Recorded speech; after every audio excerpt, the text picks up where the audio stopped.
Hi, I'm Martin Felsen. Welcome to City Design, where we explore how we shape cities and how cities shape us. This city history episode is about one of the great city builders ever, the Roman Empire. Last episode, we watched Alexander the Great transform the Greek polis into the Hellenistic metropolis, a city of strangers held together by trade. What came next in the timeline scaled Alexander's impressive city building past anything the world had ever seen. The Roman Empire built over 1,000 cities, and it bound them together in two ways. First, by an invisible web of law and administration, reaching from Britain to the edge of the Syrian desert.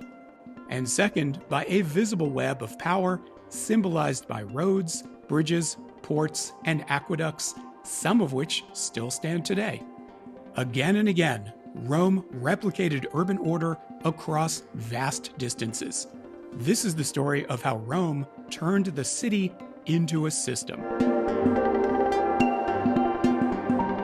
Each Roman city began the same way, not with a hilltop or a harbor, not with a temple or a wall, but with a single straight line etched into the ground.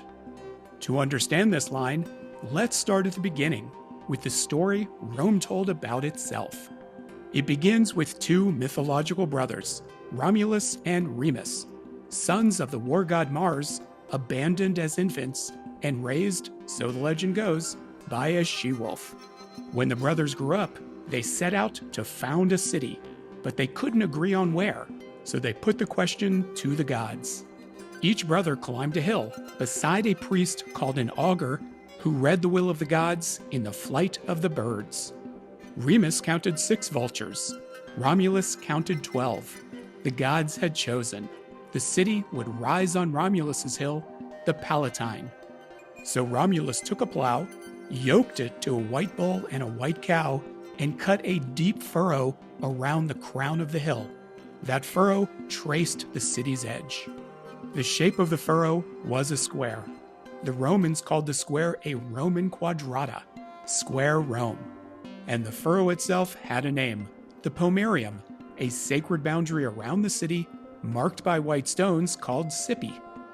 The Pomerium is a little like the modern embassy, a special plot of land within a city that has its own separate rules. Step across the Pomerium and the laws changed. Inside it, you couldn't carry a weapon or bury the dead. According to Roman law, the city was only what the furrow enclosed. Everything beyond it was simply Roman territory.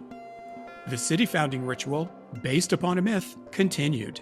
Before any new Roman city could be founded, a priest would read the same sky, watch for the same bird signs, and wait for the gods to approve. And when they did, the augur traced 2 lines on the ground. One ran north to south, the Cardo. One ran east to west, the Decumanus. Where the 2 lines crossed sat the center of the city, the Forum, the marketplace, the courthouse, and the temple, all in one. What's most interesting to me is that the Roman city began less as a particular place, more as a specific diagram, a boundary, 2 cardinal axes, a grid and a center. And unlike a place, a diagram travels. A diagram fits into a portable travel kit. Once it's drawn on paper, it can be replicated on a beach, a hillside, an empty plain. A diagram can be handed to a soldier with instructions to build it hundreds of miles away. The Greeks designed cities in very particular places. The Romans designed a system for making cities anywhere by anyone on command. To see how a Roman city diagram traveled, we can follow the Roman army. Whenever a legion stopped to rest, the soldiers built a camp. And not just any camp, every Roman camp was the same camp. They called it a castra, and they built it like a tiny city. The same logic as Rome itself, shrunk down to a single night's work. A square or a rectangle, the quadrata, repeated again. A wall and a ditch around it, the pomerium, repeated again. 2 main streets crossing in the middle, the Cardo and Decumanus again, with the Forum at the crossing.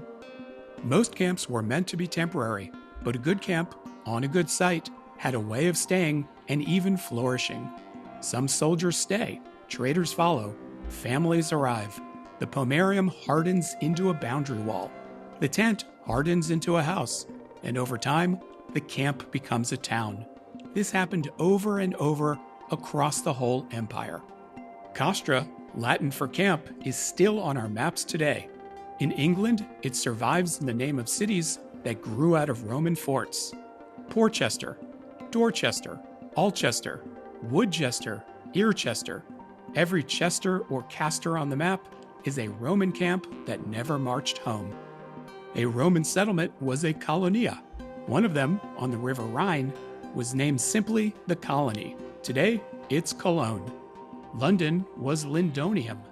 These weren't old cities that Rome conquered and renamed. Vienna was Vindobona. Many were Roman from the very first Furrow. Paris was Lutece. European capitals, each shaped by the Roman grid. A well-preserved quadrata is still in the Algerian desert, a city called Timgad. The Emperor Trajan founded it from scratch as a town for retired soldiers.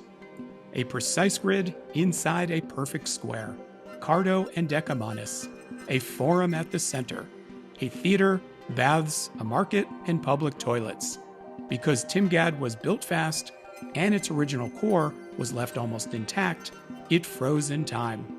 When archaeologists dug it out of the sand in the late 1800s, they found something close to a template, an instruction manual for making a Roman city. The template was so refined that the Romans built with it even when they weren't building a camp. This is Diocletian's palace in Split, Croatia, a palace for an emperor laid out like a military fort. Walls, gates, 2 main streets crossing at the center, the palace slowly evolved into a town. Not every Roman city was built from scratch. Rome also absorbed or Romanized older cities. Greek, Etruscan, and Celtic cities were each given the same set of new parts: a forum, baths, an amphitheater, fresh water. Rome had done something no civilization had done before it. It had turned the city into a kind of replicable product, the same standard model shipped everywhere. And Rome didn't stop at the city walls. It gridded the countryside too. Surveyors carved the farmland into a checkerboard of identical squares handed out to settlers and farmers in equal lots. The system was called centuriation. And 2,000 years later, we can still see the quadrata from an airplane window, the Roman grid inscribed across fields. Rome designed the city to be copied, and then it copy-pasted that city more than 350 times in Italy alone. Walk through Turin today, or Florence, and you are walking a Roman street plan, the Cardo and the Decumanus, still there beneath 2,000 years of newer buildings. A diagram is easy to draw. It's much harder to build, especially on and through uneven and unforgiving landscapes. Between Rome and its 1,000 cities lay mountains, rivers, marshes, and desert. To establish a city anywhere, Rome first had to overcome nature itself, and for that, it needed a new kind of engineering. Most of what makes a Roman city look Roman comes down to a single shape: the arch. Before the arch, the Greeks built with stone columns and beams. The stone held up timber roof trusses. It's why Greek temples stand roofless today. The wood trusses rotted to dust thousands of years ago. Greek temples are elegant, but a timber truss, even one cut from a whole tree, can only span so far before it fails. The Roman arch extended that limitation. Each wedge-shaped stone in an arch is called a voussoir. They press against one another, passing their weight sideways and then down until the whole curve locks into place. When stones are locked together by the keystone, an arch is astonishingly strong. Stretch an arch along a line, and you get a barrel vault. Cross 2 barrel vaults, and you get a cross vault. Spin an arch around a point, and you get a dome. Suddenly, Rome could gracefully enclose enormous spaces. But to build at this scale, the arch required a new technology. One of the most important building materials in the history of cities: concrete. The Romans found that by mixing lime, rubble, water, and a particular volcanic ash, pozzolana, from the Bay of Naples, they could make a kind of liquid stone. It could be poured into almost any shape, and remarkably, it would even set underwater. This was a revolution in how cities got built. The Egyptians built their monuments by hauling and stacking giant blocks of stone with armies of laborers. Roman concrete was totally different. Its ingredients were small, lightweight and portable, easy to haul up to any site. A crew could mix it on the spot from almost anything that lay nearby and pour a wall or vault, even a whole harbor. Romans no longer needed a mountain of marble and 1,000 slaves to build something huge.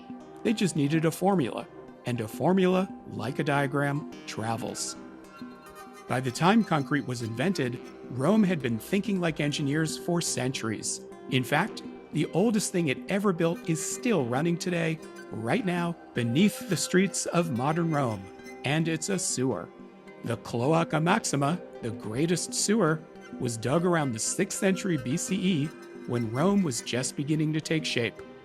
At the foot of the hill where Romulus founded the city lay a swamp.